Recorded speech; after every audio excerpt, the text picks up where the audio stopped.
Y le voy a contar que en el Congreso de la República crecen las dudas acerca de las intenciones de los diputados que buscan reformar la figura del financiamiento electoral ilícito. De eso hablaremos esta noche en Sin Filtro con la etiqueta SF, el delito. Pero antes los dejo con la nota desde el Congreso de la República.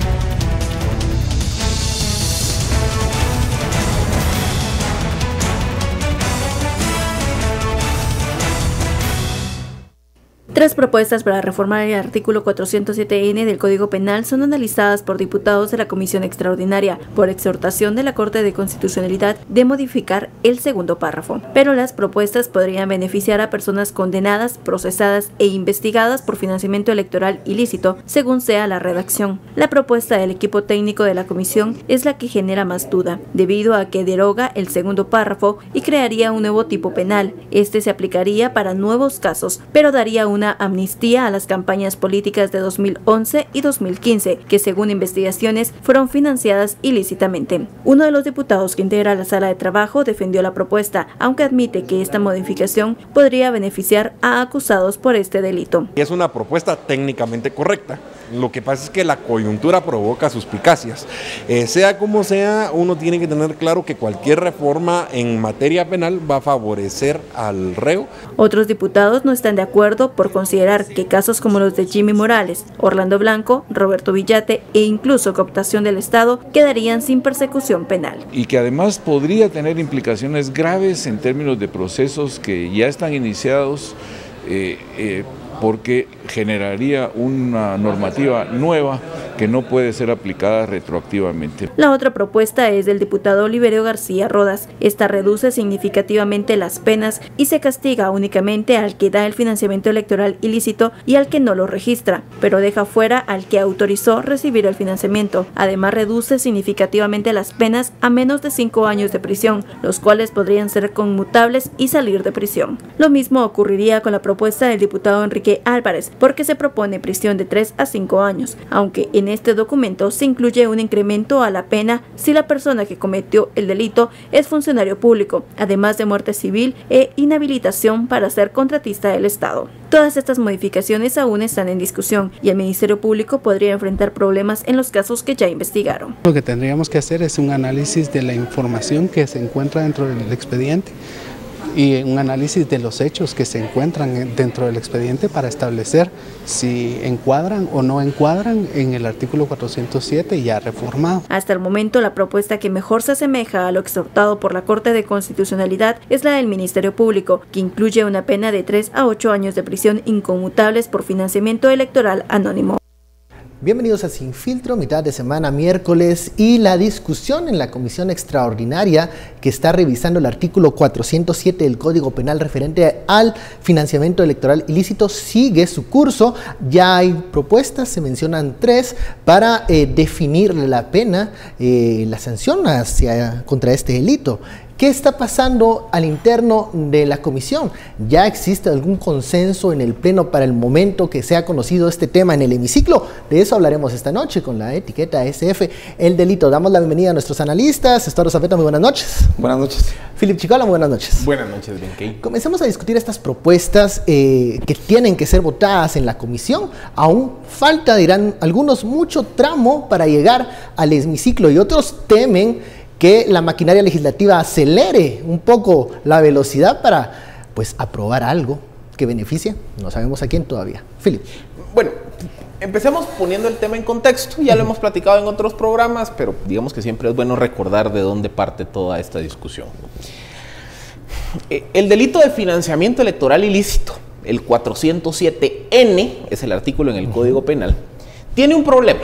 Y ese es un problema que todos los abogados, penalistas, expertos en técnica legislativa, constitucionalistas, lo reconocen. Y es que como quedó redactado el delito después de la reforma del 2010, mezcla 2 actos que son diferentes entre sí. Por ejemplo, cuando ustedes revisan el 407N, en el primer párrafo dice: comete financiamiento electoral ilícito quien dé, reciba o autorice recibir dinero proveniente del crimen organizado. O sea, ese es, digamos que el resumen sucinto de ese primer párrafo. Y dice: quien cometiera esa falta o ese delito será sancionado con prisión de cárcel de 4 a 12 años. Pero después, en el segundo párrafo dice: asimismo, se considera financiamiento electoral ilícito cualquier donación que se realice de forma anónima. Entonces, ¿qué pasa? Ahí se mezclan dos comportamientos o dos actos antijurídicos en un mismo artículo, lo cual, digamos que en términos legislativos no es sano, porque no es lo mismo que entre dinero sucio del crimen organizado a un partido político versus que entre dinero, digamos, limpio, pero que no se registre. O sea, son dos comportamientos completamente diferentes. Ojo, no estoy diciendo de que hay que penar uno y el otro no. O que uno es, uno es bueno y el otro es malo. No, sí, miren, los dos son comportamientos ilegales. La diferencia es, o sea, debe existir una proporcionalidad. Tiene que existir una proporcionalidad. Es como que yo, haciendo una analogía, como que yo quiera sancionar con la misma pena al asesino que le metió 50 tiros a su víctima versus el que cometió un homicidio por accidente. O sea, no se trata de que va a sancionar a uno y al otro lo va a perdonar, no, sino que simplemente hay que ser proporcional. O sea, un acto merece una pena más dura, otro acto merece una pena menos dura, pero eso no quiere decir que no hay que sancionar. Entonces, ese es el problema como está ahorita. La Corte de Constitucionalidad, derivado de un recurso de inconstitucionalidad, no suspende el artículo, pero dice: miren, aquí hay un problema, por lo que mencionabas. Señala eso, cabrón. Señala eso. Y entonces la Corte dice: miren, aquí hay varias cosas que tomar en cuenta. Primero, la proporcionalidad. O sea, no puedo aplicarle la misma pena a quien financia con dinero sucio versus el que su pecado, su ilícito es haberlo hecho de forma anónima. O sea, hay que ser proporcionales. Segundo, la Corte también hace una reflexión y la Corte dice: miren, lo más sano en esta circunstancia es agregarle una pena independiente al segundo párrafo. O sea, ya dijiste que son de 4 a 12 inconmutable por dinero ilícito. Al segundo párrafo ponele su propia pena y ya está, es lo más fácil. ¿Por qué la Corte dice eso? Porque digamos que una alternativa sería: vamos a crear un delito nuevo, que sea, por ejemplo, financiamiento anónimo. El problema con crear un delito nuevo, recuerden que en materia penal sí aplica la retroactividad de la ley cuando favorece al reo. Si yo creo un delito nuevo y por ende derogo el segundo párrafo, eso es importante, esa parte. Esa parte es clave. Muchos la están pasando por alto. Correcto. Si yo derogo el segundo párrafo, por retroactividad de la norma, si yo financié de forma anónima en el 2015 o en el 2011, me aplica el beneficio de que ya no soy perseguible. ¿Por qué? Porque el delito, o sea, ese segundo párrafo dejó de existir en la vida política. De hecho, cuando la Corte de Constitucionalidad se pronuncia al respecto es porque alguien presenta una acción en ese sentido. Correcto. La Corte dice: no lo vamos a derogar. Correcto. Pero sí se debe de cambiar, modificar porque tiene esta un falla problema. técnica. Pero por eso la Corte dice: mire, lo más sano es que usted le agregue una frase poniéndole la pena al segundo párrafo. Ahora hago yo esta pregunta: entonces, ¿por qué el quebradero de cabezas al interior de la comisión extraordinaria, Estuardo? Se entiende que hay muchos intereses en juego en este momento, pero ¿hay acaso diputados que quieren salirse de ese marco que sugiere la Corte de Constitucionalidad? ¿Qué es lo que está pasando? Bueno, ellos se pueden salir si lo quisieran, ¿verdad? Porque al final si tienen los acuerdos y los votos. Exactamente, si tienen los votos y los acuerdos, y la Corte les puede venir del norte si eso es lo que ellos quieren. Que se los acepte la Corte después, ya ese es otro tema, ¿verdad? Pero por lo menos en este momento sí lo pueden hacer. Y aquí dijiste la palabra correcta, que son intereses. Y yo quiero insistir aquí que cuando se dio ¿cuándo fue? Septiembre, cuando se dieron marcha atrás en aquellos dos. De hecho, esto viene precisamente por aquellos dos acuerdos en los cuales el Congreso dio marcha atrás, ¿verdad? Sobre todo acerca del ENE. Y dio marcha atrás y se disculpó y tuvieron una reunión, creo que fue como 13 de septiembre, 14 de septiembre, por ahí. Y pidieron perdón. De hecho, pidieron pidieron perdón porque era una legislación que básicamente entraba a niveles de impunidad altísimos. Ok, eso es hasta en este momento. Pero, digamos, yo tengo mis dudas con relación a que si el Tribunal Supremo Electoral, cualquiera que sea el resultado de la comisión en este momento, va a poder controlar el financiamiento electoral. No estoy diciendo ilícito, ni lo estoy calificando de ilícito, solo estoy diciendo cómo va a poder el Tribunal Supremo Electoral y los supervisores del Tribunal Supremo Electoral llevar a cabo un conteo correcto, un conteo verdadero, un conteo fidedigno de cuánto dinero va gastando un partido político. Ese sería mi primer cuestionamiento. Segundo, creo que ellos están todavía en la lógica de la tecnología antigua. Porque, vamos a ver, digamos que a alguien se le ocurre lanzar el partido como un partido que creo que hubo en Jutiapa, Partido La Pistola, ¿verdad? Si no ganamos, plomaseamos, algo así creo que era su eslogan. Y entonces ellos se les ocurre comprar 39 quetzales de Facebook para hacer publicidad. ¿Cómo va a tener el tribunal? Digamos que no compren 39, digamos que compren 140 quetzales para publicidad y eso alcance a unos 250,000 gentes en mensajes de partido, el Comité Cívico La Pistola, ¿verdad? ¿Y cómo va a medir eso el Tribunal Supremo Electoral? Porque creo que están pensando solamente en términos de financiamiento clásico, financiamiento que da para la camioneta, financiamiento que se da en efectivo al partido político y todo. Pero aquí hay elementos de tecnología hoy que son mucho más poderosos que los chuchitos, los sándwiches, los patojos que van a pegar las cosas a los postes. Digamos, la práctica siempre va un paso adelante a la regulación. Exactamente, entonces yo creo que los partidos o los que están en formación deberían apoyar cualquier regulación. Yo soy totalmente de la verdad. Y si dicen, bueno, le ponemos pena de muerte al que dé, no, está bueno, pues pena de muerte.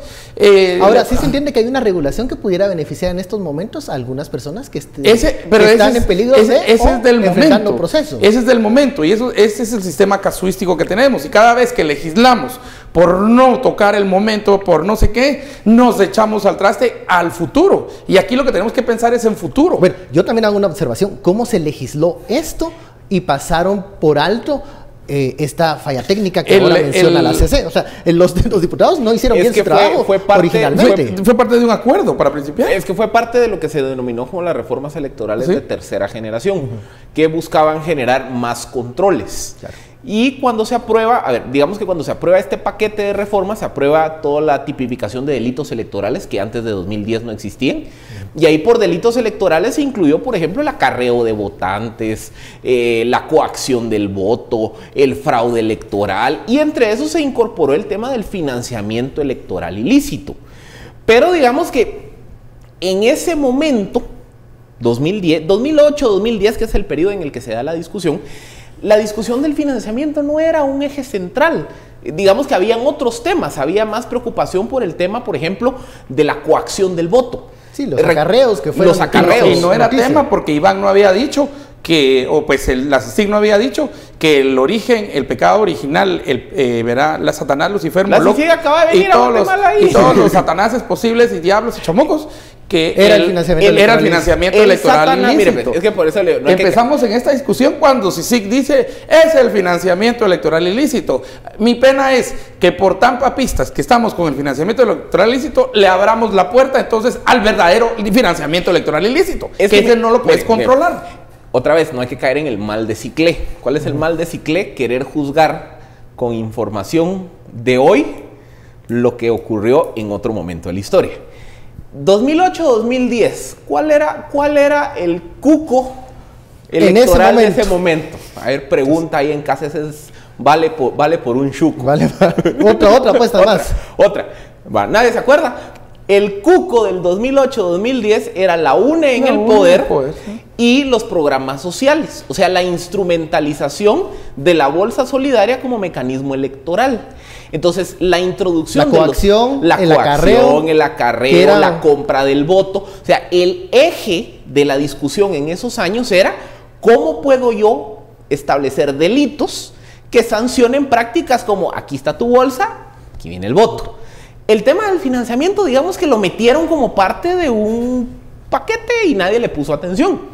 Cuando a partir de 2015 empiezan las investigaciones y la fiscal... No, disculpa, pero en 2011 ya estaba eso medido. No, pero no era problema en ese momento. ¿Cómo pues, que no? No era sujeto de investigación. No era sujeto de investigación, pero los partidos políticos ya lo tenían. A ver, televidentes, ¿qué fue lo que dijo Juan Carlos Monzón? Por eso. Que él se fue con miles de, los partidos con miles de dólares a comprar. Y respetaron la norma. Es que ahí es, digamos, se pasaron por el alto y no el otro se fue y no le dijo a la Rusana, anda, trae pisto allá a la oficina de la Cuando zona se 10. presenta aquel informe de financiamiento de los partidos políticos, comienza a echarse luz de la forma como trabajaban las negociaciones. Pero si ayer lo dijo Juan Carlos, eso era 2011. Y por segunda vuelta. Y 2008 así fue, 2007 y 2003. Pero por eso es que en materia legal, en materia jurídica, no se puede alegar la ignorancia de la norma.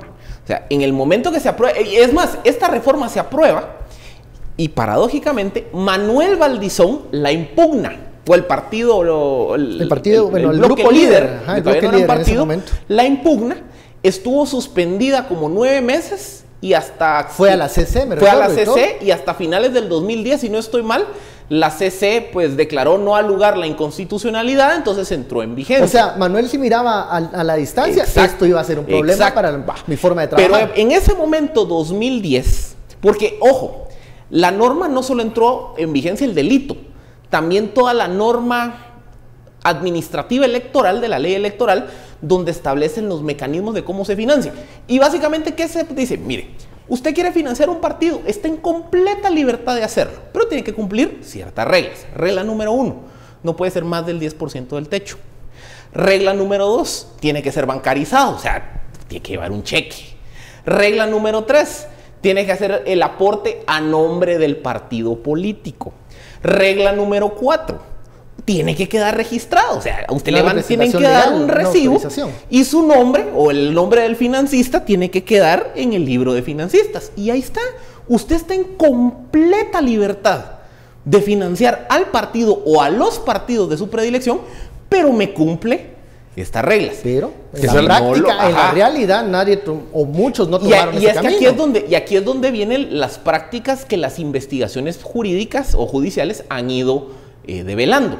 Porque digamos que también lo que las investigaciones han revelado es que las prácticas también son muy diversas. Por ejemplo, lo que mencionaba Estuardo, o sea, hay varios ejemplos de cómo financiar un partido político. Incluso dentro de la parte del financiamiento lícito, pero que se hizo anónimo, yo hago una separación conceptual muy sencilla. Bueno, vamos a esa separación al regreso, porque ya me dice producción que tenemos que ir al corte. La etiqueta SF, el delito. Regresamos.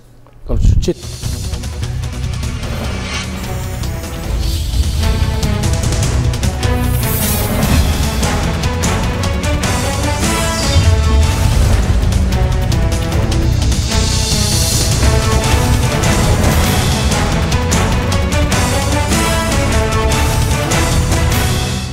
Regresamos a Sin Filtro, la etiqueta SF, el delito. Nos habíamos quedado con Philip, esa separación. Miren, a ver, dentro del financiamiento anónimo también hay, digamos que diferentes grados. Y la misma Corte en la resolución, a ver, ojo, la Corte en ningún momento ordena cómo debiera hacer las cosas. La Corte sencillamente lo que pasa es que es una sentencia de 30 páginas más o menos, y dentro de todo el análisis que hace una serie de reflexiones, pero el Congreso usted es libre y soberano de hacer lo que quiera, pues. O sea, incluso, ¿hasta dónde quiere llegar? Ajá, porque incluso la Corte dice, mire, lo más sano es que reforme el delito, mire, lo más pero sano es una exhortación, una sugerencia, una invitación. Es exactamente como la Corte exhortó a que se reglamente o a que se legisle sobre el convenio 169 de la OIT. Seguimos esperando. Y seguimos esperando. O sea, estas sugerencias de la Corte. Va, pero entonces, miren, pues, la Corte básicamente hace una serie de reflexiones. En ningún momento le dice, Congreso, tienes que hacerlo así. Sino que dice, Congreso, reforma, aplica proporcionalidad, no es lo mismo el dinero sucio de lo que se hizo de forma anónima. E incluso la Corte hace una reflexión que iba un poco en la sintonía del punto que yo quería hacer, que dentro del anonimato también hay escalafones. ¿Por qué? Una cosa es, imagínense, yo soy financista y Estuardo es el candidato de mi predilección. Bueno, reprendo. A ver, reprendo. Un caso hipotético. Miren, pues, Una forma de financiamiento es, vengo yo, agarro mi chequera y te digo, Estuardo, te voy a dar 100. Entonces voy a sacar... Para el meeting voy a sacar el cheque a nombre del partido Zapeta. Y ahí está. Y le doy el cheque a Estuardo. Yo estoy cumpliendo con la bancarización, lo estoy haciendo de mi chequera personal, o sea, es rastreable el dinero. Y aparte, digamos que está quedando la transacción formalizada. Digamos ahí. Lo que pasa es que en la práctica, Estuardo recibía el cheque, buena onda, mano, que no sé qué. Y lo depositaba a mi cuenta. Lo hacías, no lo metías al registro del partido. Y eso ya es indistinto. ¿Qué hacíamos con el dinero? Ya eso no es problema mío. El problema que había es que Estuardo, A, no me daba recibo, y B, no me incluía en la lista de financistas. Entonces digamos que ahí hay una transgresión a la norma, porque yo no quedé registrado como financista, pero yo hice todo bien. Cumpliste, digamos, los pasos que tenías que hacer de ese lado. En mis manos lo hice bien. O sea, el problema es que no quedó registrado. Así es, pero ahorita la norma, por lo menos una de las propuestas... Déjame terminar de hacer el punto.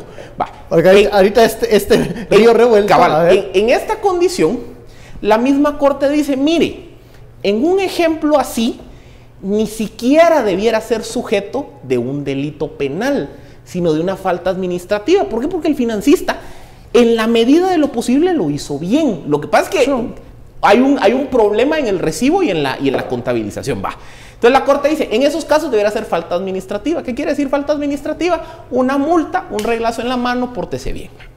Pero luego hay otro modelo de financiamiento anónimo, en donde hay dolo o malicia, que es, bueno, a ver, yo, financista, te quiero dar a vos Partido Zapeta de Guatemala, pero vos mira, es que yo no quiero que me salgan, ni que se enteren, ni nada. Y Estuardo dice, sí, también no se va a ver bien. Entonces, mira, pues hagamos lo siguiente. Vos tenés una empresa, Sin Filtro S.A., y yo tengo otra, Patito S.A. Entonces vamos a simular una transacción. Vos me facturas por servicios de contables, vos me facturas y yo te pago, vos pagas impuestos como que fuera una transacción y ya con ese dinero vos miras. Pero ahí hay dolo y entonces ya es otro nivel. Ahí hay un dolo porque yo ya estoy activamente escondiendo el financiamiento. Esa es la parte del anonimato que sí ya requiere una pena. O sea, porque no es, digamos que un error de procedimiento. No es un incumplimiento de pasos, sino que hay dolo, hay un interés de ocultar esa transacción por algún interés que tiene el financista y el partido. Y por eso que estás diciendo ahorita hay gente presa. ¿Hay qué, perdón? Hay gente presa por haber simulado también empresas y por haber simulado transacciones y por haber hecho todo esto. Pero ahora yo te lo llevo a un nivel todavía que ese no va a haber modo que el Tribunal Supremo Electoral lo siga. Ok, yo tengo mi partido político. Dios me libre, con Dios me guarde, con los pelos de la Verónica, ¿verdad? Entonces, vos me vas a financiar a mí mi partido político. Ok. Pero yo te digo, ¿sabes qué? No me des ni un centavo. Comprame en Facebook espacio, ¿verdad? Vos me vas a dar 500,000 quetzales. Bueno, colócame en Google en las vistas. Sí, pues, colócame. No tiene cómo rastrear eso. Ese es mi punto. Ese es mi punto. Que estamos legislando para hoy, aún con parámetros de ayer, y decías, no tenemos que ver el ayer, pero ¿desde dónde viene lo que estamos haciendo hoy? Precisamente de una llamada de atención de ayer. Digamos, pero ese tipo de especialización. Porque esta elección que viene va a ser aquí. Y más barata, y más barata. Porque no va a haber grandes capitales. Digamos que viene el otro. Tu competidor que también quiere el mismo, que si yo llego al poder quieren que yo les dé el mismo proyecto. La carretera Escuintla Frontera México, ¿verdad? No es que así sea, pero digamos que eso es lo que quiere. Eso es lo que quiere. O la de Escuintla, no sé, Puerto Quetzal, por ahí. Okay. Entonces viene el otro y me dice, te doy más. ¿Ya? Entonces empieza un proceso como el de Valdizón. Valdizón tenía una cosa muy interesante, por si no ustedes no lo sabían, televidentes, y era que él, con tal de conseguir dinero, le ofrecía puestos a cualquiera. Tenía como 25 ministros de Economía, tenía como 30 ministros de Comunicaciones, y a toda la gente que le ofrecía, le sacaba plata. Porque era la forma como, primero, miren, hay una cosa que tampoco no hemos entendido en Guatemala. También para un astuto se necesita un tonto. Y los baboseaba. O 25 estúpidos. Y se los baboseó a todos, ¿verdad? Y todos llegaban así, no, es que va a ser el próximo ministro. Fíjate que ya ya Manuel me habló, yo no quiero, pero yo me voy a sacrificar por el pueblo. Así le decía. ¿Cómo rompes ese círculo vicioso de esos partidos que van en busca de financistas de esa manera? Porque ya les estoy dando la clave de una vez. Lo que estás planteando es una cosa, un problema que se va a enfrentar en el futuro, pero atrás vemos todavía cabos sueltos. Es que miren, la gente sigue aprovechando. ¿Cuál va a ser el mecanismo para atender eso? La misma forma como se ha venido a atender el tema, por ejemplo, de los medios. Porque, otra vez, en estricto sensu legal, en estricto sensu práctico, es bastante difícil para el Tribunal Supremo Electoral poder rastrear. El Partido Azul tuvo 13.132 spots en televisión y como unos eran a las 3 de la mañana costaban tantos, otros como eran a las 10 de la noche estaban en prime time y en el canal Imagínate en Facebook, imagínate en Twitter, ¿cómo se ha resuelto en Instagram? Eso? ¿Cómo se ha resuelto eso en las democracias más desarrolladas? Y eventualmente va a pasar lo mismo con redes sociales, a través de monitoreos. Se contratan empresas que se dedican específicamente a monitorear y digamos que es una práctica muy común en el mercadeo. Por ejemplo, vengo yo y compro 100 spots en un canal.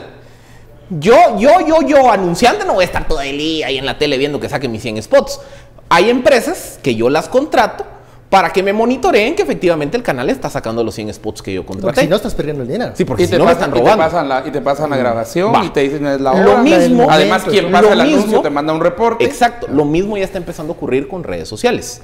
O sea, ya hay empresas porque exactamente el mismo principio de publicidad política utiliza para publicidad de mercadeo. Entonces, si vengo yo y le voy a meter $500 a publicitar mis posts en Facebook, pues yo quiero tener algún mecanismo de control. Entonces ya hay empresas que han desarrollado sus propios programas, software, que miden eso. Entonces, el tribunal per se no lo puede hacer. Pero ¿qué sí puede hacer el tribunal? Ir a contratar a una empresa de monitoreo de medios tradicionales y a una empresa de monitoreo de redes sociales para que esa empresa le diga, mire, de mis cálculos, el partido Zapeta de Guatemala se gastó más o menos 20 en medios tradicionales, 10 en redes sociales. Le cuadra con lo que el partido... Ahora va a venir el programa electoral y me va a decir, mire, usted gastó $500 aquí. Yo no sé. Pero, Estordo, en la campaña del 2011, ¿se recuerdan ustedes que organizaciones que monitoreaban la campaña decían, estos se pasaron del techo por 20, 30 millones de quetzales? Y el Tribunal Supremo Electoral, no sé si por voluntad política o por falta de herramientas legales, no hacía nada. Era la campaña tradicional, la de aire, la de vallas, la de tierra, ¿verdad? Y entonces era la de medios, la campaña tradicional. Miren, la política cambió y las campañas cambiaron. Esto va para todos esos partiditos mediocres, esos partiditos de guasqueritos que andan ahí, que andan todos en proformación de partido político y acaban de sacar sus anuncios de afíliate. Afíliate y no sé qué más. Esos choleritos. No seas así malo. Pero si esos son guasqueritos. Nomás guasqueritos uno puede ver, va. Pero están haciendo su intento, digamos, o sea, les reconozco el intento. Harán su batalla. Gracias por participar. Sociales. Hay que mandarles una su tapita donde diga gracias por participar. Junte otras 2 taparroscas. Participa. Entonces, continúa participando. Sí, para esas estampitas del mundial. Lo importante no es ganar, sino participar. Sí, entonces pura la mis Chimaltenango. Entonces, mira, estos, así será. Mire, yo les estoy diciendo de una vez que va a haber una opción. Ahora, yo te digo, digamos que el Guasquerito 1 o el partido Zapeta, y entonces vos le pones $250 a Guasquerito y para $500 a en redes. Ajá. No hay forma. Porque viene el Tribunal Supremo Electoral aquí y dice, mire, el artículo dice que usted tenía que haber bancarizado, que usted tenía que ver a qué horas, cómo. Si eso no lo pago yo, ese dinero no entró a mi partido, no me lo dieron a mí, no hay forma. Te agrego un problema más. En la nueva regulación, la que se aprobó en el 2016, se establece la norma de que cada comité ejecutivo, dígase municipal, departamental y nacional, tiene que tener su propia cuenta. Claro. Entonces va a haber Partido Zapeta Nacional, Partido Zapeta Zacapa, Partido Zapeta Río Hondo, cada una es una cuenta. Vayan a preguntar qué banco quiere abrir cuentas, porque llega el partido y le dice, abrime 55 cuentas. No solo es partido político, ya con mala fama, con ¿Cuántos todos los municipios problemas dijo que Jimmy hay. tiene Guatemala? 540. Va, y le dicen, abrime 60 cuentas de un solo, los van a estar así como, mano, mejor anda, búscate a otra vez, porque aquí no. Pero ahí vamos a tener ese problema. Vamos a la pausa y continuamos con esta creación de cuentas de partidos políticos. ¿Podrá el Tribunal Supremo supervisar y fiscalizar eso? Hablaremos de eso al regresar.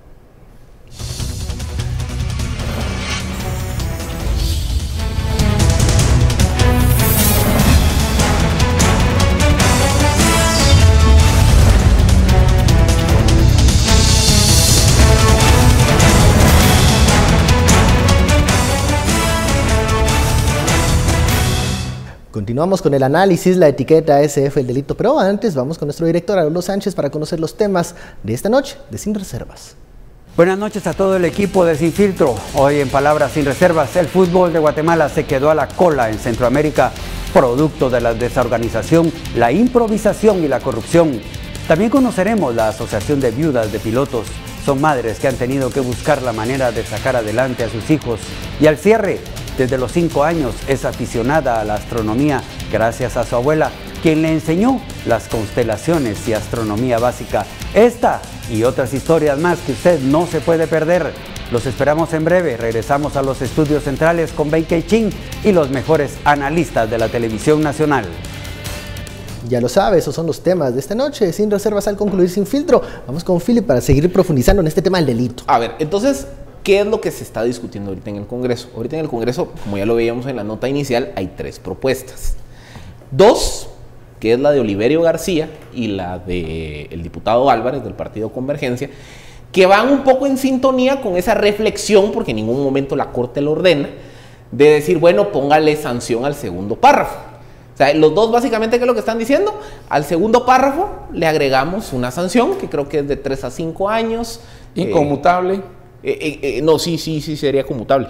Si es menor de el 5 MP, años. el Ministerio Público, es el que fue a proponer una sanción más baja, pero inconmutable. Claro. La propuesta de los asesores de la comisión es la que entonces quiere separar los delitos. Que entonces, miren, otra vez, siendo completamente objetivos, yo creería que lo más sano es tener tipos penales para cada tipo de comportamiento. Lo que pasa es que en las condiciones actuales eso implica borrón y cuenta nueva. Y se caerían algunos procesos. Ajá, y se caerían los procesos. O sea, ese es el, digamos que el debate que hay. Ajá. Entonces, por eso es que la Corte en su reflexión, pues la Corte, aquí yo siempre he sostenido la hipótesis que la Corte no es un órgano de justicia constitucional, sino es un árbitro político de última instancia.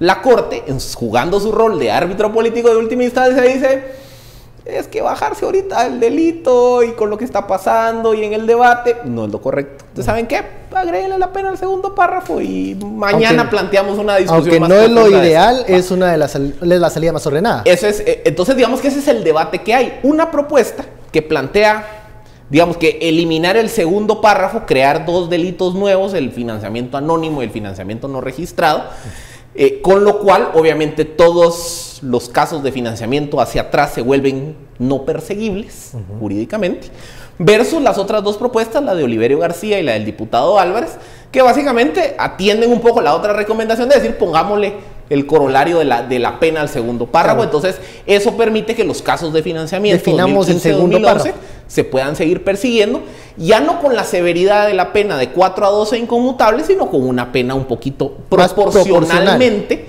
más baja. Esa es la discusión que hay. Ahora, esa es una discusión muy técnica. Correcto.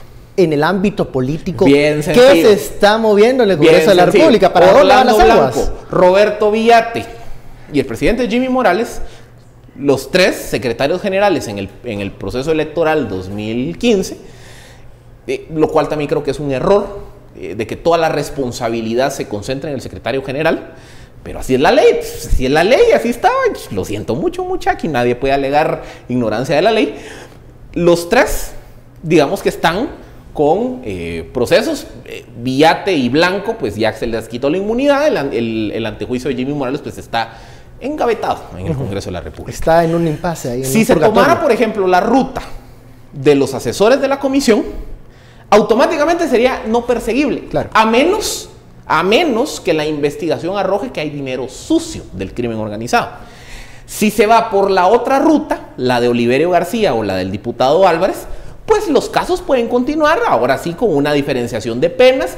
Si el problema fue anonimato, pues tiene una pena menor. Si el problema es dinero de crimen organizado, pues se mantiene la pena de 4 a 12. Hasta 12. Ese es el debate que hay. O sea, por eso es que al Congreso vimos que se puso a paso redoblado a atender este tema. Porque digamos que los secretarios generales son los que tienen... Claro, que tienen acá arriba la espada. Pero en esas aguas políticas, en donde a veces las consideraciones técnicas no son tomadas de forma seria, ¿qué está pasando en el Congreso de la República? Hablamos mucho sobre la búsqueda de votos, la búsqueda de consensos para qué propuesta llevar a la realidad. ¿Para dónde crees que va a jalar el barco del hemiciclo en estos momentos? Ya mencionaba a Philip estos personajes que están siendo en estos momentos investigados. Mira, va a jalar para el menor castigo, para ponerlo más sencillo, el menor castigo, y va a jalar también para la consideración de individualizar, bueno, lo que estabas proponiendo ahora. Por ejemplo, que ya no sea el secretario, porque aquí el secretario general del partido político es el que entra a problemas serios. Y si no, pues pregúntele a Jimmy Morales, ¿verdad? Pero tampoco el otro extremo que quiso hacer FCN en septiembre, que era echarle la culpa al contador. Sí, pero entonces, por eso te digo, va a ser en la menor de las penas, solo para que no digan, para taparle el ojo al macho, pero también desresponsabilizar al secretario general del partido político. Y entonces aquí yo no sé quién van a poner de responsable, a tesorero del partido político, a secretario del partido político, al contralor, a contador, a no sé, al CPA del partido, si es que tienen una auditoría, al auditor del partido político, pero yo creo que tienen que llegar a una combinación entre menor castigo y menor responsabilidad. O sea, no es 0 castigo y 0 responsabilidad. Pero dejar de perseguir a los que en estos momentos están siendo investigados es una apuesta muy arriesgada. Pero por eso van a decir, no, si están siendo castigados, que no sé qué, pero va a ser tan poquito que entonces van a poder... ¿Es retroactivo? Sí, ¿verdad? Si lo modifican, sí. Pero si lo modifican. Ahora, una pena muy baja es un mecanismo para que no existan estos círculos viciosos de esconder el financiamiento. Es que yo creo que los partidos políticos les viene del norte lo que está en la ley y en la norma. Porque te recuerdas que las sanciones que tenía el Tribunal Supremo Electoral antes de las últimas modificaciones eran risibles, incluso las multas. Sí, eran $125, ¿verdad? Incluso se podían presupuestar dentro eran $125 y todavía creo que le pusieron a Valdizón una multa de $125 y todavía la apeló. Es que si es demasiado bajo no hay un disuasivo para no hacerlo. Y todavía la apeló. Yo creo que eso no deben de perderlo pero a ese sistema es el que estamos regresando ahorita. La menor de las penas posibles y la menor responsabilidad, pero siempre con un responsable y con alguna pena. Esa es la combinación que van a buscar y esa es la combinación que en cierto momento todos van a decir, mire, a todos nos conviene. Y entonces aquí las nuevas formas de financiamiento no van a ser necesariamente por el dinero que se dé, sino van a ser otras formas. Miren, la tecnología ahora es muy diferente a lo que están pensando. Y yo creo que en la medida que sigan pensando en paradigmas viejos, paradigmas del siglo XX, no del siglo XXI, entonces no importa qué norma pongan, porque los de financiamiento electoral ilícito ya saben cómo lo van a meter. Estábamos que no habíamos visto regulado la figura del financiamiento electoral. ¿Por qué hasta que la CICIG dijo ese es el origen del pecado? Es que miren, pues por eso les digo, esa es una norma que se aprobó en el 2010. El delito, que es la sanción por transgredir la norma, como la normativa que me dice cómo lo tengo que haber hecho. Y de verdad tuvo que venir el tsunami para que dijéramos, no, pues ya no hay que hacerlo así, va. Pues no, si era delito. Siempre sí. Ajá, miren, va un poco en sintonía con lo que hablábamos ayer. La discusión sobre, digamos que los incentivos que genera el sistema.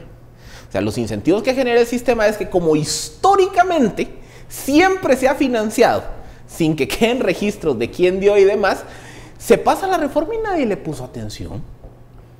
Entonces, ¿qué pasa? Pues se siguió haciendo como se hacía siempre.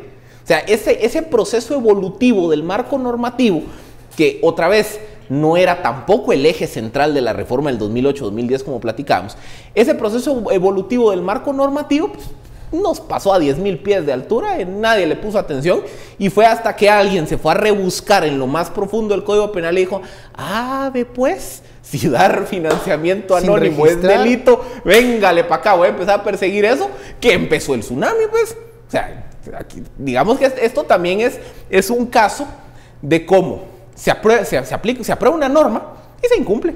Entonces queda en papel. Pero mira, eso tendría entonces ahorita todas las posibles Marjories Chacones, así tronazo de los dedos. No voy a poder fijar financiamiento. Qué horror, ¿qué hago? Hoy no duermo, no como, no voy a poder vivir, no voy a dar financiamiento a los partidos políticos. Si me interesa que los partidos políticos sigan al poder, dejan pasar mi cocaína, dejan pasar mis drogas. ¿Cómo hago para financiarlos? Muertos de la risa han de estar, doblados de la risa han de estar. Es que, a ver, estas personas que están pensando, como dice Estuardo, ¿cómo voy a financiar al partido? Ya lo saben, ya saben cómo. También tienen una contraparte que le vale gorro la ley. Correcto. Y que va a seguir aceptando es que ese el es dinero punto del crimen organizado e incluso esa publicidad de redes sociales que mencionabas. El problema es que también las agrupaciones políticas siguen. ¿Qué tal si la publicidad de redes con sociales las mismas prácticas que del pasado? La compras en Panamá, que una cosa sea o la redes, compras en que El otra Salvador, sea sanguchito de pollo en el meeting, o que otro sea un anuncio de televisión? Son diferentes plataformas, pero la misma práctica antiética se mantiene. En el caso hipotético que plantea Estuardo, a ver, ¿qué pasa si vengo yo y me voy a Timbuktu? Y estando en Timbuktu agarro mi tarjeta de crédito que aguanta cualquier cosa y entonces le meto $100,000 de publicidad al Partido Azul. Va a venir, entonces, el Tribunal Supremo, ya dijimos, no tiene capacidad propia de monitorear. Vos todavía estás en el paradigma de tarjeta de crédito. Va pues con Bitcoin. Bitcoin. Ahí hablamos. Le metí $100,000 en Bitcoin. Ajá. A la publicidad, el tribunal no puede rastrear eso. ¿Qué horas? Pero, oye, ¿qué va a hacer el tribunal? El tribunal puede subcontratar a una empresa de monitoreo de redes sociales y esa empresa le va a decir, mire, el Partido Azul resulta que tuvo el equivalente de $100,000 en publicidad. Ok, entonces viene el tribunal y dice, bueno, Partido Azul. Más $100,000 de publicidad. Partido Azul. 740,000 quetzales. Partido Azul, ¿usted pagó esa publicidad? No. ¿Y quién se la pagó? Yo qué sé. ¿Y de dónde salió? ¿Y dónde salió? El beneficiario. Yo qué sé. Pero el beneficiario es como que me pregunté toda la gente que pone arroba esa peta en Twitter. No, pero como que me estás diciendo, vos les pagás a ellos para que pongan ¿y qué va a hacer entonces peta? el tribunal? Me lo va a sumar a mi tope. Eso es lo que va a hacer. Una. Y dos, te va a sancionar a vos como partido. ¿Pero por qué? Porque te están haciendo publicidad. ¿Y? Pero si no lo pueden hacer. Entonces, eso es decir que si hablamos de un partido político aquí en Sin Filtro, estamos haciendo publicidad, no podemos hablar de partido político, queda huevo. Eso no. Pero es que por eso te digo, a ver, ¿cómo queda la regulación? El tribunal no va a poder llegar a esa persona que desde Timbuktu con Bitcoin lo pero pero te va a sancionar a vos como pero ¿por qué me van a pegar a mí por algo que no hice? Dice un mensaje que nos envía el tema dice, hay empresas, dice, hay cientos de agencias que te ofrecen estas métricas a $10,000 al mes, incluso de Facebook.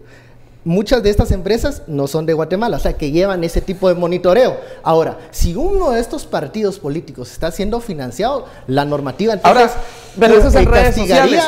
La premium de las redes sociales, señores, se llama WhatsApp. Y esa todavía no hay empresa. Esa es inrastreable. Esa no la pueden rastrear todavía. Si yo fuera partido político, yo diseñaría mi campaña, como dice el partido, lo haría por WhatsApp. No nos limitamos primero a rastrear ese financiamiento que ni siquiera se registra. Es que comencemos por ahí. Miren, que va a surgir ese problema, es cierto. Tiempo. El problema no va a ser Facebook, no va a ser Twitter, por una muy sencilla razón. Para quienes hacen publicidad en Facebook, Twitter y Google, saben que el volumen de lo que se gasta en Internet es ínfimo comparado con lo que se gasta en medios tradicionales. Entonces, tampoco no es como que un partido le va a meter $100 millones a publicar. Se puede abaratar esa campaña. Tampoco no es como que esté publicitando un celular a nivel mundial. Estamos viendo el fin de aquellas campañas gigantes millonarias. No, pero es que aquí es donde viene la diferencia. Y aquí es donde sí está el reto real del TSE. El reto real del TSE está en el monitoreo de la campaña de tierra. Las redes sociales, sí, hacia ahí va el mundo, hacia ahí va. Entonces es bien fácil, pones tus 2 vallitas, Verá, esa no es la campaña de tierra. La campaña de tierra es reuniones, la célula, los grupos, la célula, los grupos, la celulitis, haces la celulitis y ya. Va, oíme, la campaña de tierra se refiere a los mítines, movilizaciones y demás. Va. Bueno, esa es la parte que el tribunal va a tener que ir in situ a ver y decir, a ver, pues, vos pusiste una tarima, tenías música, comida para 100 y demás. ¿Me vas a reportar esto o lo reporto yo? ¿En qué cuenta es? ¿Si la departamental, la municipal o la nacional? No lo reportaste, va, entonces yo lo estimo. Sí. Entonces, de tarima te gastaste 10, de no sé qué cuánto, va, aquí está. Pero mira, 70% de la gente está entre 18 y 34 años. Te voy a interrumpir porque vamos a una pausa. Ya me regañó producción, tenemos que ir al corte. Regresamos con la etiqueta de SF el delito. Más o menos de producción. Vos te estás pasando.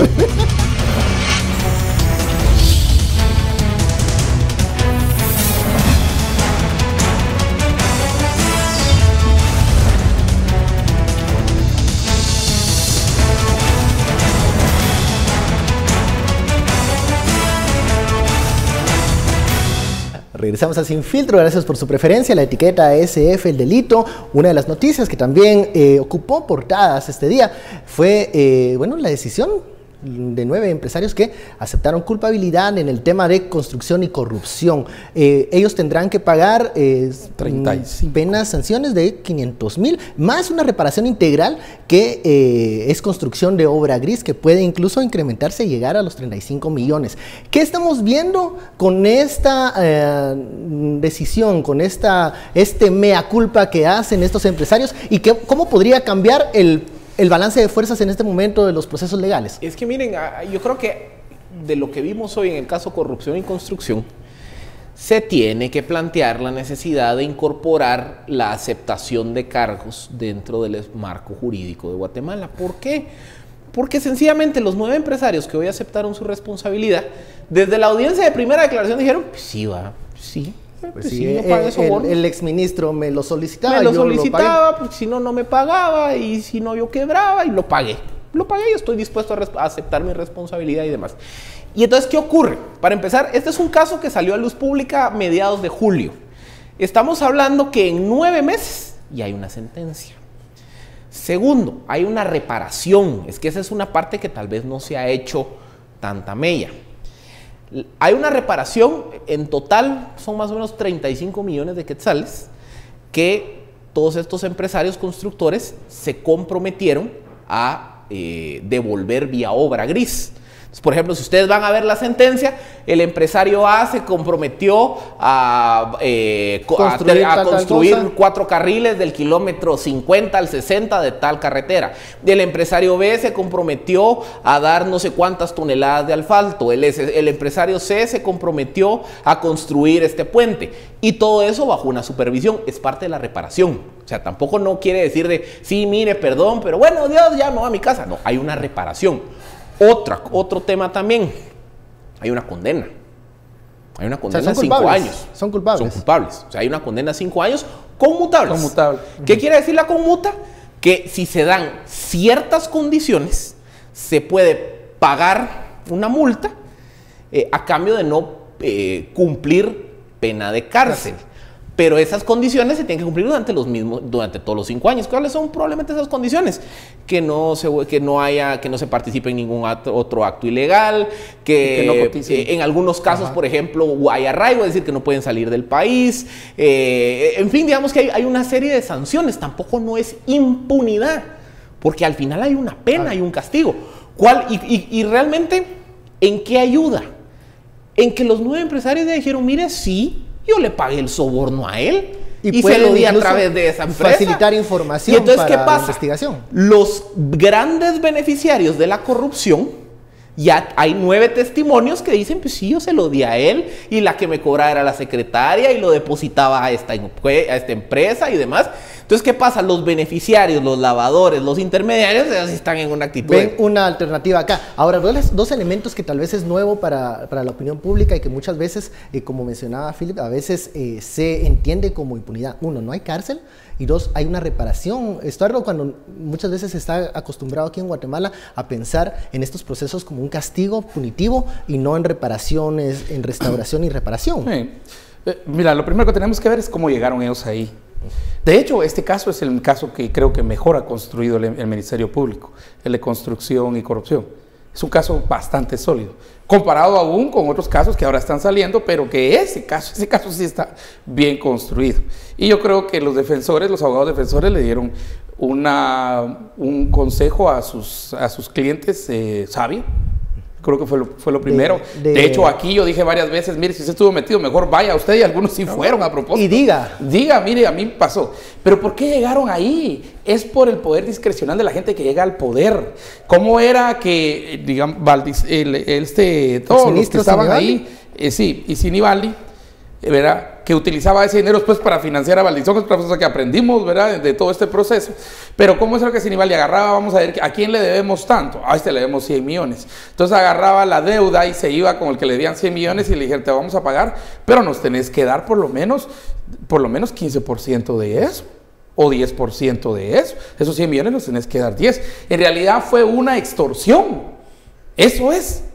Y digamos, uno piensa en extorsión más sencillo en los que salen de la cárcel o los que vivimos en la zona 18, que es normal en la zona 18 la extorsión, aunque uno no tenga tienda, ni tortillería, ni pinchazo, ni nada, la extorsión solo por vivir ahí ya se convirtió en parte de la vida.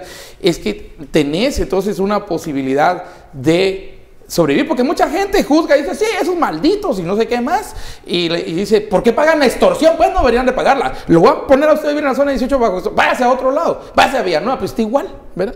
Entonces, es que estamos bajo un sistema de extorsión. ¿Cómo llegaron ahí? A través de una extorsión. Entonces se le echa la culpa a ellos, y entonces mucha gente dice, y solo eso les dieron, si son unos aquí, son unos allá y todo eso. Miremos la raíz, miremos la causa. La causa es uno que tenía poder, que está prófugo, que es de apellido Sinibaldi, que llegó a ser ministro y que básicamente les dijo, te pago esto si me das tanto. Claro. Y mira, y de una vez dale una parte a tal y otra parte para la campaña de no sé quién, y cuando ya vio que no ganaba, entonces démosle también a Valdizón. Entonces, es gente extorsionada que ahora tiene que pagar esto. Y ellos lo que fueron a decir es, sí, me extorsionó y pagué la extorsión. Es como que la señora de las tortillas y el pinchazo llegaran a decir, porque la gente dice, ¿por qué paga la señora la extorsión? Si no la matan, pues. Pero, a ver, ¿y por qué en el Congreso de la República el tema de aceptación de cargos pareciera no caminar con porque tanto ahínco? Porque la aceptación de cargos es la válvula de escape para la tensión que hay. Pero sí hemos escuchado narrativas de que se evite la polarización, la división de los guatemaltecos. Con aceptación de cargos, una buena ley de aceptación de cargos bien hecha. Si a mí me están imputando financiamiento electoral ilícito, cohecho activo, tráfico de influencias, pues yo en la audiencia primero por declaración puedo decir, a ver, básicamente es un beneficio premial. Sí, el beneficio premial es guilty, que por ejemplo, en lugar de enfrentar una condena de 5 años, yo puedo aspirar a una rebaja de hasta el 40%, eso es como está en el proyecto que está ahí cocinado en el horno. Entonces, ¿qué pasa? Entonces ya no van a ser 5 años, van a ser 3. Digamos que hay una discusión ahí sobre qué hacer con los delitos que dicen inconmutables, se aplica o no aplica la conmuta. Digamos que eso ya es más tema técnico. Pero lo que pasa es que una ley de aceptación de cargos se vuelve una válvula de escape en esta coyuntura, porque entonces muchos acusados o potenciales acusados van a poder decir, bueno, en lugar de enfrentar la posibilidad de pasar 5 años en la cárcel, con aceptación de cargos se puede reducir a 3 años. Con la posibilidad incluso de que sea conmutable. Entonces, en lugar de ponerme a la defensiva, trincherarme y querer boicotear el proceso de la lucha contra la corrupción, es más fácil que yo diga, pues sí, participé de esto y yo fue hice así, esto, acepto mi culpa, y como acepto mi culpa, sé que están los procesos abreviados, que son una como media especie de aceptación de cargo. Que este proceso abreviado pero los procesos abreviados solo aplican cuando la sanción es menor de 5 años. Por eso. Pero aún la aceptación tiene cierto castigo y se lo bajan a 5 meses y ya. La aceptación, miren, la aceptación de cargos no solo es una válvula de escape en la coyuntura que hay ahorita, sino en general para todo el sistema, porque la aceptación de cargos aplicaría para cualquier delito. Por ejemplo, un asesinato. Pues viene y sí, yo cometí un asesinato y me detienen, audiencia de primera declaración, y yo miro que pues, el caso está bien construido, pues que me estoy enfrentando a la posibilidad de pasar 50 años en la cárcel. Yo puedo ir con el fiscal y decir, mira, acepto mi culpa, bájame el 40%, 25, que serían que 20 años, en lugar de 50 cumplir 30, pues. Entonces hay un beneficio premial, aplica para todos. Ahora, ¿por qué los diputados pareciera que no les interesa tanto esto en este momento? Mira, yo creo que los diputados, aquí es una cuestión de relaciones públicas, no quieren ver como que están llevando... Quieren que estén todos en el montón, en el bolsón. Ojo que la propuesta de aceptación de cargos la llevó la CICIG. Claro. Con la CICIG, con la Suprema. Ellos llevaron esto al Congreso. El Congreso casi que lo rechazó, ni los dejó entrar, creo yo. Pues de entrada de una vez dijo que no, pero yo creo que esta sí es una consideración. Miren, todos los sistemas avanzados, pues sistemas premiales. Tienen estos sistemas premiales y sí tenemos un derecho premial. De hecho, estos colaboradores eficaces están dentro del concepto de derecho premial. Eso es nuevo para nosotros, ¿verdad? Pero ahí está, se le da dentro de esto. Pero el Congreso yo creo que debería entrarle también a esto. Yo no vería, porque somos carcelarios.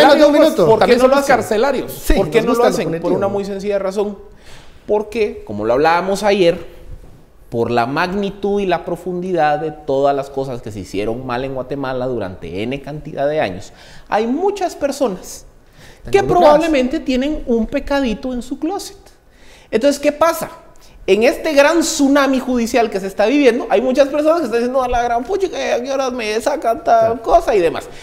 Aceptación de cargos es una válvula de escape, porque si mi pecadito no es tan grande, pero a los pesados. Yo lo puedo enfrentar. Entonces los diputados no quieren dar esa válvula de escape porque quieren que se mantenga la tensión y que los potenciales acusados estén a la defensiva y echemos voy a hacer como el TSE que quisiéramos en el 2019. Te interrumpo y termina el análisis. Muchísimas gracias, Estuardo. Philip, a usted muchas gracias por su sintonía. Esto fue Sin Filtro. Nos vemos mañana.